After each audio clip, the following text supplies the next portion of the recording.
안녕하세요, 저스티스입니다. 이번 시간에는 요나라 편에서 간단히 언급한 정강의 변에 대해서 자세히 알아보도록 하겠습니다. 여러분 재밌게 보시고 좋아요와 구독 눌러주시면 감사하겠습니다. 11세기 중엽이 되면 여러 여진 부족이 완안부를 중심으로 연맹을 형성하며 꾸준히 성장하고 있었는데, 송나라는 이런 북방의 변화를 잘 알지 못했지만 추밀원의 장관으로 있던 환관, 동관은 달랐습니다. 1112년 11월 요나라 귀족 출신의 마식이 동관을 찾아와 북쪽에서 힘을 키우고 있는 여진족을 이용하여 연운 16주를 되찾자는 계책을 제시하였습니다. 동관은 그를 황제에게 데려갔고, 조정 대신들의 반대에도 불구하고 휘종은 마식의 말을 듣고 기뻐하며 그에게 조양사라는 이름도 하사하였는데, 이때부터 재앙의 씨앗이 배태되었습니다. 한편 강성해진 여진족의 수장 아쿠타는 1114년 이미 요나라를 공격하여 승전을 거두고 있었고, 1115년에는 황제에 등극하며 대금국을 선포하였습니다.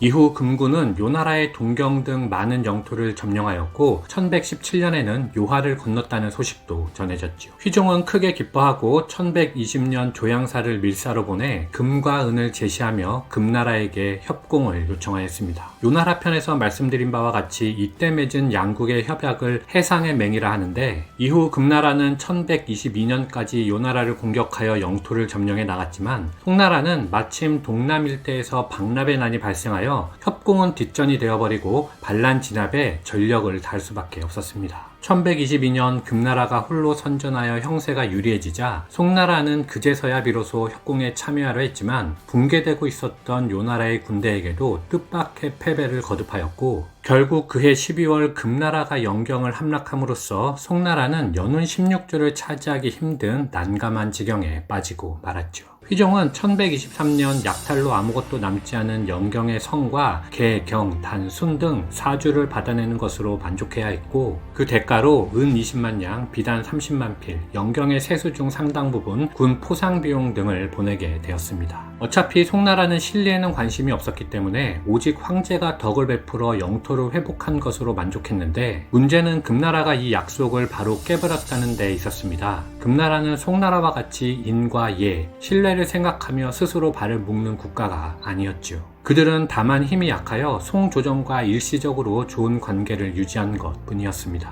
1123년에 아쿠타가 사망하고 그의 동생 태종이 즉위하면서 장각 사건이 발생하였는데, 이는 금나라의 침공 구실만 제공하였습니다. 1124년 8월 금나라는 연운 지역 중 울주를 함락하였고, 1125년 12월에는 태원까지 쳐들어왔습니다. 그것은 수도 카이펑이 위험해졌다는 의미였죠. 휘종은 자신의 죄를 사죄하는 조서를 쓰고 사신을 보내 화친을 청했지만 소용없는 일이었습니다. 그가 할 수 있는 일은 금은보화를 배에 싣고 남하를 준비하는 것 뿐이었죠. 이때 이강이 혈서를 품고 황제가 책임지고 황제직에서 물러나야 어지러운 세상을 구할 수 있다며 간청하였고, 고민 끝에 휘종은 이를 받아들였습니다. 그리고 자존심을 지키기 위하여 자신은 반신불수가 되었다는 구실로 태자 흠종에게 양해하였죠. 흠종은 즉위 6일 만에 신년을 맞았고, 새 황제는 연호를 정강 원년으로 정하였습니다. 그리고 채경, 동관 등 6대 도적에게 사양 및 참수형을 내리고 이강을 등용하는 등 정치 혁신을 통하여 송나라는 어느 정도 사기를 회복하였고, 이강은 안간 힘을 쓰며 수도를 지키고 있었죠. 1126년 1월 금나라가 카이펑을 포위한 후 그들은 화친 협상을 위하여 친왕과 재상을 인질로 요구하였는데, 이때 수도에 남아있던 휘종의 아들은 수광 조추와 강왕 조구뿐이었고, 조구와 재상 장방창이 인질이 되었습니다.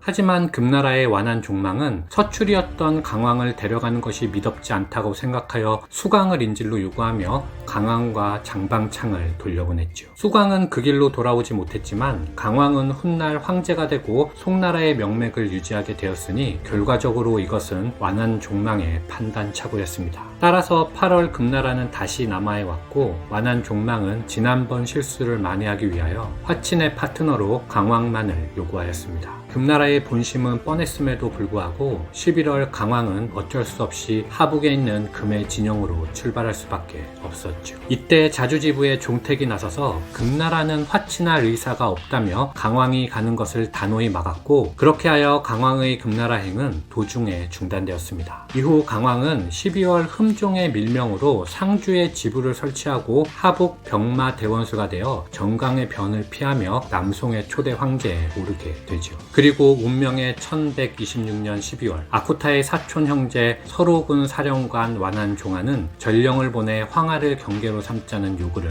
해왔습니다. 그 사이 대금 강경파 이강은 이미 파면되었고 그가 모집한 하북군도 이미 해산되었으며 사천, 복권, 호광 등 각 도의 근황병들도 돌아가버려 송나라는 군사적으로 저항할 힘이 없었기 때문에 흠종은 어쩔 수 없이 금나라의 요구를 받아들여 황하 이북의 백성들에게 성문을 열고 대금에 귀의하라는 명을 내렸습니다. 아울러 자신은 금나라의 무릎을 꿇고 사죄하며 명령대로 할 것을 맹세하였죠. 그리고 이듬해 1월 두 번째로 금나라의 군영을 찾아간 흠종은 그 길로 돌아오지 않았습니다. 한편 태상왕 휘종은 이미 강남의 진강부로 피난을 간 상황이었지만 황제 자리에 미련을 버리지 못하고 돌아왔는데 금나라 측이 포섭해 놓은 수하의 꾸임에 넘어가 성을 나갔다가 그 역시 금나라군의 포로가 되었죠. 금나라는 그해 3월에 태제 장방창을 황제로 옹립하여 대초를 세운 후 북으로 돌아갔습니다. 전현의 맹이 북송 치세의 방향을 제시하였다는 점에서 중요한 사건이라고 한다면 정강의 변은 북송 시대를 끝내고 남송 시대를 열었다는 점에서 의미 있는 사건입니다. 1135년 사망한 휘종은 자신의 유해를 송나라에 묻어달라는 유언을 남겼지만 금나라는 이마저 허락치 않았고 1161년 사망한 흠종은 남송을 건국한 동생이 자신을 구해주리라 믿었지만 이 또한 유언했죠. 개인적으로는 고종은 형을 구할 생각이 없었다고 생각합니다.